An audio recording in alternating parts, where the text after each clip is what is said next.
जीवन बगिया ऐसी उलझी, फूल उगे कम कांटे ज्यादे। सिमटा जीवन डूबी सांसें, आना है तो अब भी आजा। यदि आपने अभी तक अंतिम अध्याय नहीं देखा है तो कृपया करके अंतिम अध्याय देखें, उसके बाद ही इस अध्याय में प्रवेश करें। बिना पिछला अध्याय देखे इस अध्याय को न देखें। जहाँ तुम सहज पहुँच सकते थे वहाँ तुम असहज होकर पहुँच रहे हो, तो दुख साध्य मालूम होता है। तुम्हारे पहुँचने में भूल हो रही है, लेकिन असाध्य को आदमी क्यों चुनता है यह भी समझ लेना चाहिए। सिर के बल चलने का मजा क्या है, जबकि तुम्हारे पास पैर हैं। सिर के बल चलने का एक मजा मजा है अहंकार का। मजा है। मुल्ला नसरुद्दीन एक झील में मछलियाँ मार रहा था। घड़ी दो घड़ी मैं देखता रहा, उसकी मछलियाँ पकड़ में कुछ आती नहीं। झील में मछलियाँ हैं भी नहीं ऐसा मालूम होता है। मैंने उससे पूछा, नसरुद्दीन इस झील में मछलियाँ मालूम नहीं होती, तुम कब तक बैठे रहोगे? वह पास ही दूसरी झील है, वहाँ क्यों नहीं मछलियाँ मारते? यहाँ कोई दूसरा मछुआ दिखाई भी नहीं पड़ता, वहीं सब मछुए हैं। नसरुद्दीन ने कहा, वहाँ मारने से सार ही क्या? अरे वहाँ इतनी मछलियाँ हैं कि मछलियों को तैरने के लिए जगह भी नहीं है। वहाँ मारें तो क्या मारें? यह मैं मछली मारूं तो कोई बात असाध्य नहीं है, को तैरने के लिए भी जगह नहीं है। जितना असाध्य काम हो उतना अहंकार मजबूत होता है। जहाँ मछली मारो तो कुछ है, यहाँ मछली मारो तो कुछ है। जो सभी कर रहे हैं वही तुमने किया तो क्या सार है? सभी पैर के बल चल रहे हैं, तुम भी चले तो क्या मजा? सिर के बल चलो। मेरे देखे परमात्मा से कोई संबंध नहीं है।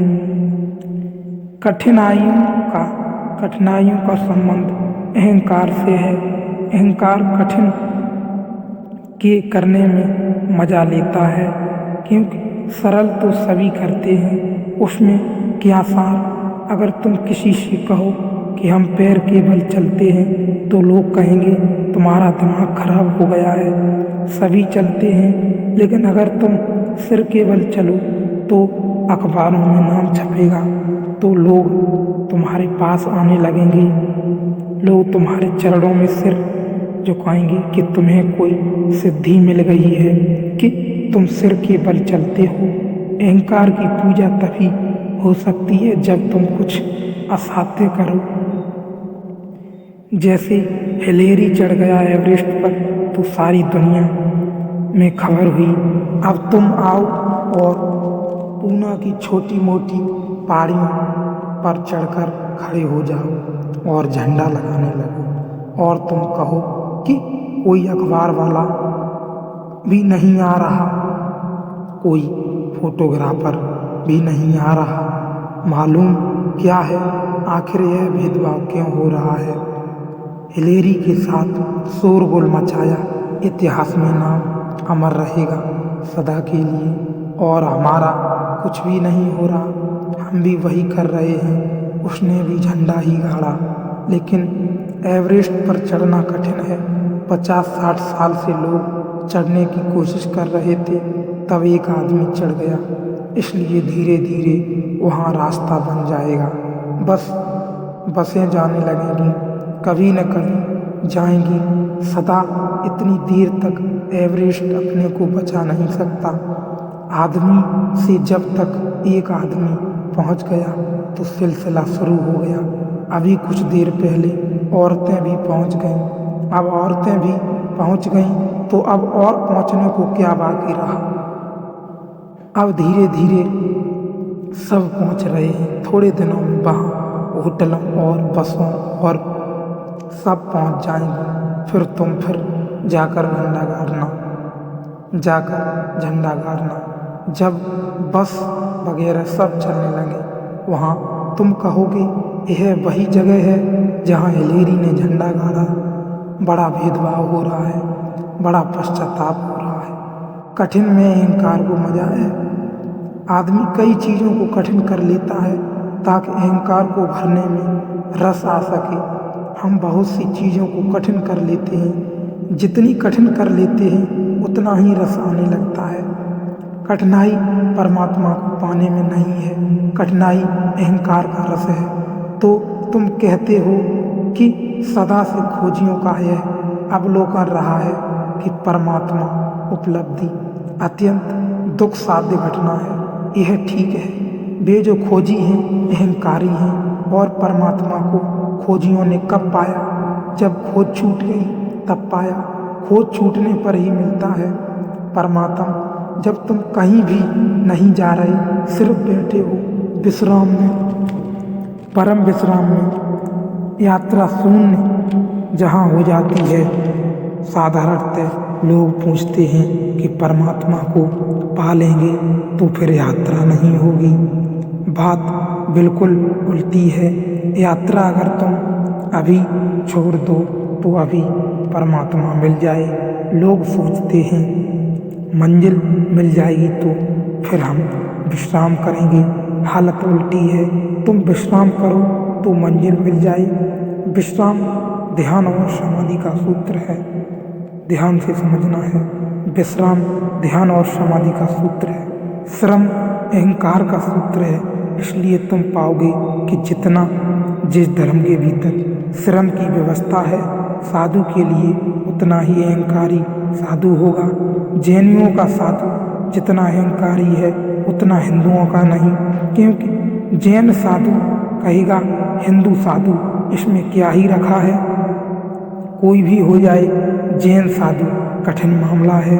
एक बार भोजन, अनेक उपवास, सब तरह की कठिनाइयाँ। फिर जैनों में भी दिगंबर और श्वेतांबरों के साधु हैं। दिगंबर साधु कहते हैं श्वेतांबरों में क्या रखा है, कपड़े पहने बैठे हैं। साधु तो दिगंबर का है, इसलिए दिगंबर साधु में तो तुम जैसे अहंकार को चमकता हुआ पाओगे, कहीं भी न पाओगे। देह तो खूब सुखी होगी, हड्डी हड्डी होगी, क्योंकि बहुत उपवास, नग्न रहना, धूप ताप रहना, लेकिन अहंकार बड़ा प्रज्वलित होगा। अकड़ उसकी वैसी की वैसी हिलेरी की तरह। हिंदुस्तान में मुश्किल से 20 दिगंबर मुनि हैं।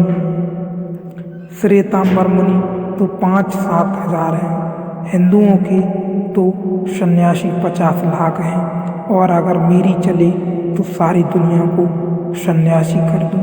इसलिए मैं सन्यासी होने में तो अहंकार हो ही नहीं सकता, क्योंकि कोई मैं कह ही नहीं रहा हूँ कि तुम मेरे ऐसा करो वैसा करो। एक बहुत ही सरल मामला है।